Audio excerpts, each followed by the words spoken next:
Living Local Carolina with Katie Turner. Local trends, shopping, dining, and more. This is Living Local Carolina. Welcome to the Living Local Carolina Financial Friday Community Panel.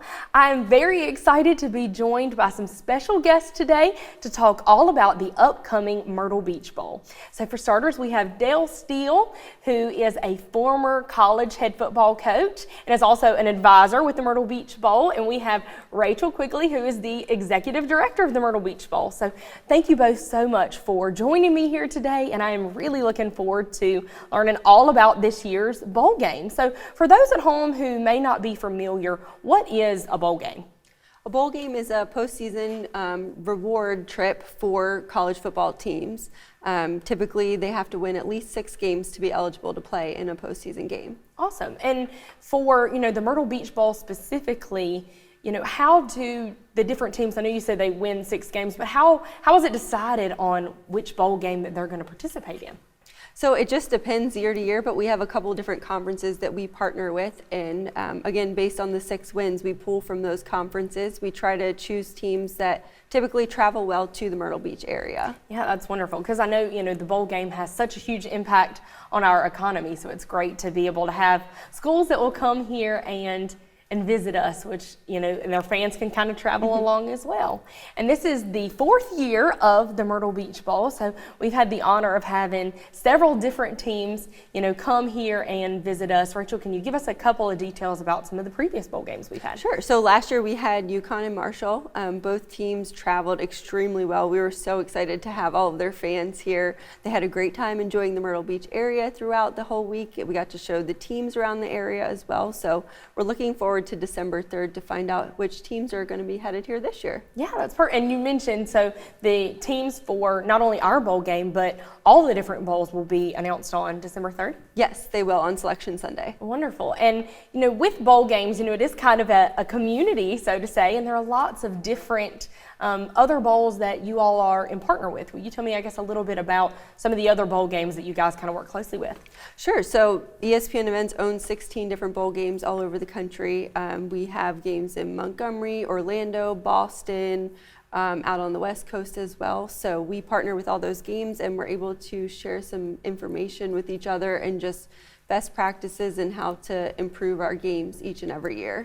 That's wonderful. And, I know it's great with the Myrtle Beach Bowl being a fairly new bowl. It's great that you have other bowl games with executive directors that can kind of give you some advice to help you through that, I'm sure. Absolutely. It's so helpful to be able to work with them and to have advisors like Dale here to really help lead us along the way. Yeah, exactly. I was just about to say, and Dale, as a former head football coach, you have a different kind of insight to bowl games and what those are like. Can you tell us about some of the different ways that you help advise Rachel in the Myrtle Beach Bowl to make that experience fantastic? We've been, and I say we as a family, and we've been to 9 different bowl games.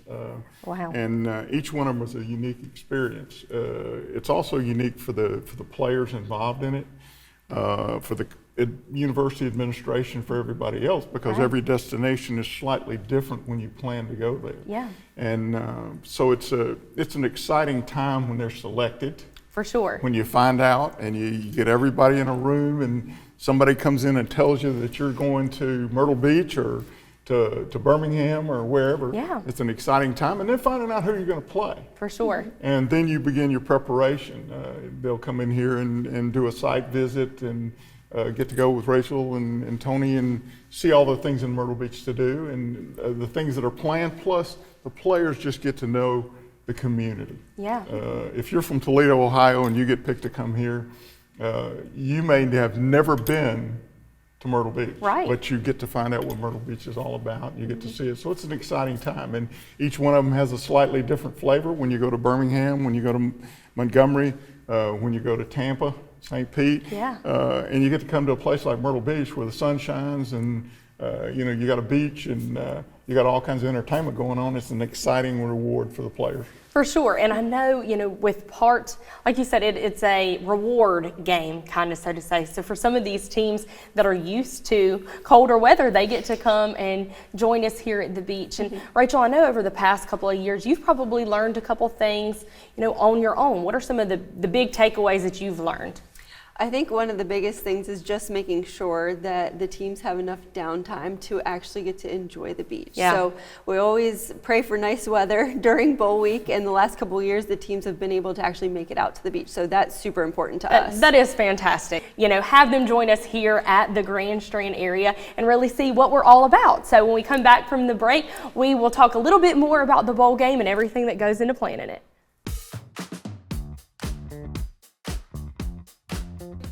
Welcome back to the Living Local Carolina Financial Friday Community Panel. I am joined today by some very special guests to talk about the upcoming Myrtle Beach Bowl.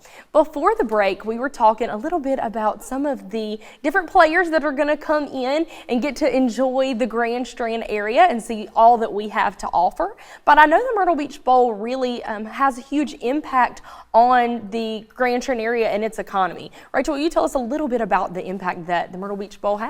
Sure. So when the teams come here for bowl week, they're here for 4 nights. So they get a chance to go all around the area.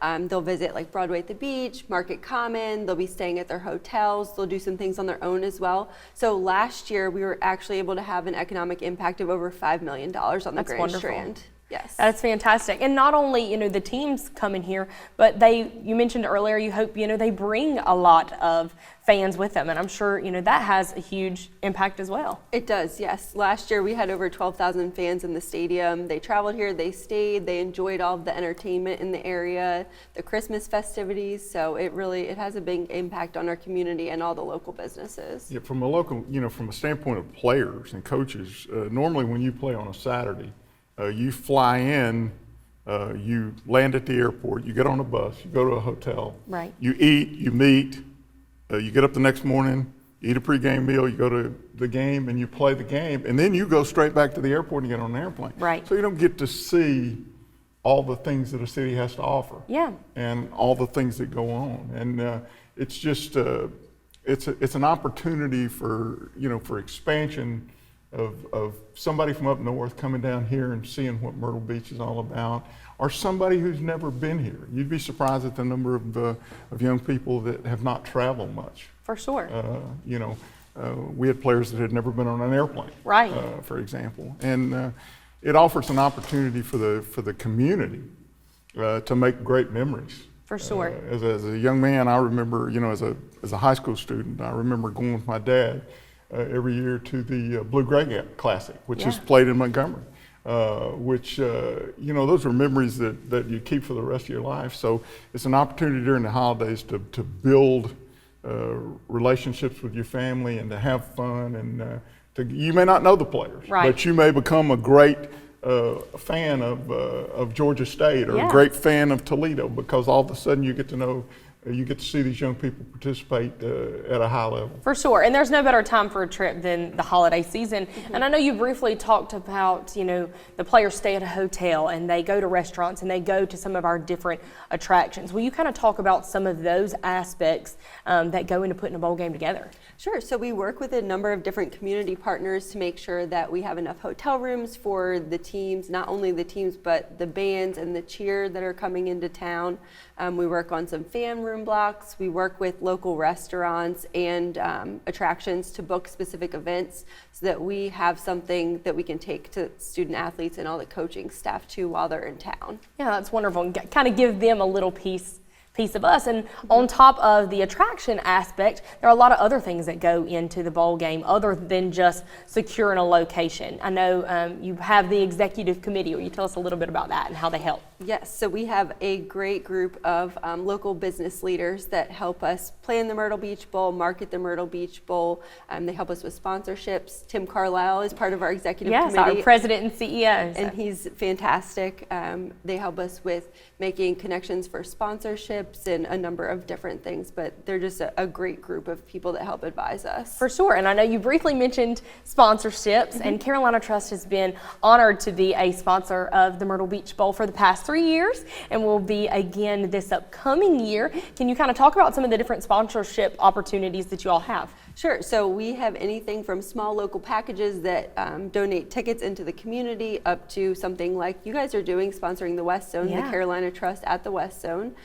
So there's a variety of different things, TV commercials, TV signage in the stadium, opportunities to be involved with some of the student athlete events and the pep rallies. So we get creative. Yeah, for sure.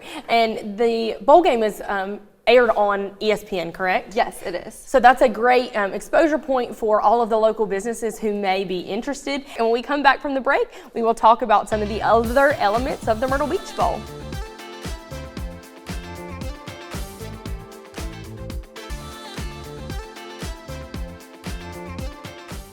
Welcome back to the Living Local Carolina Financial Friday Community Panel, where we are talking all about the upcoming Myrtle Beach Bowl. And of course, there is a lot of excitement surrounding the Myrtle Beach Bowl, but you all do a variety of events throughout the year to kind of build up some of the hype. Will you tell us a little bit about that? Yes, so we host a golf tournament typically in the fall where we invite all of our executive committee sponsors, partner conferences to come down to Myrtle Beach and golf with us. So that's a wonderful day in the fall. And then in the summer, we also host a youth clinic at Doug Shaw Stadium, which is free to the community. We'll be hosting it again this summer. It's just a great time to be able to invite all of the youth in the community to come out and join us, get to work with some of the local high school football coaches and former NFL football players. Yeah. So it's a lot of fun. I'll say our president and CEO, Tim Carlisle, and I both got to attend the clinic last year, and it was such a fantastic event to watch these young adults kind of get to see college players at the bowl game and then, get their own experience on the field, which is, of course, super exciting. And with the Myrtle Beach Bowl coming up, Rachel, will you tell us a little bit about the details? So there's a lot going on, but the teams will arrive on Tuesday, December the 12th, and then the game will be played on Saturday, December the 16th at 11 a.m. out at Coastal. So tickets are going on sale on Sunday, December 3rd, on Selection Sunday. So as soon as you hear those teams announce, jump on and grab your tickets. But we're really excited for this year. For sure. That'll be an exciting day for the young people involved, because usually what you do is the athletic department has a big room set up. Yeah. And they'll have a big TV screen, and as the selections come down, the young people will cheer and get excited, and it really is an exciting time for young people to find out where they're going and what the reward is for the hard work that they put in for the whole year. But it's super as a former coach, and to be able to watch them enjoy.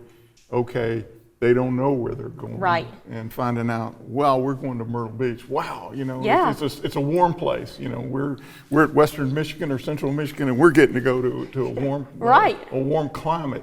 For sure. I'm sure that's really exciting. And it's good to know, too, because we, as sponsors of the Myrtle Beach Bowl, I feel like we're also doing the same thing where we're all kind of sitting around like, who are we going to get? Who's going to come? And, being so close to Coastal Carolina University, you always look to see if there's someone in our conference that we play regularly that, we have already kind of gotten to know their fan base when they come, to know if they're going to come. And so it's great to know that on the students' perspective and the team side, that they're kind of doing the same thing. Just everybody's sitting around waiting for the excitement. And then once that's done, the coaches will go right back to work, and it's still a business trip for them. Right. So at some point, they're going to have to find a way to have fun during those 4 days and still work to win the game.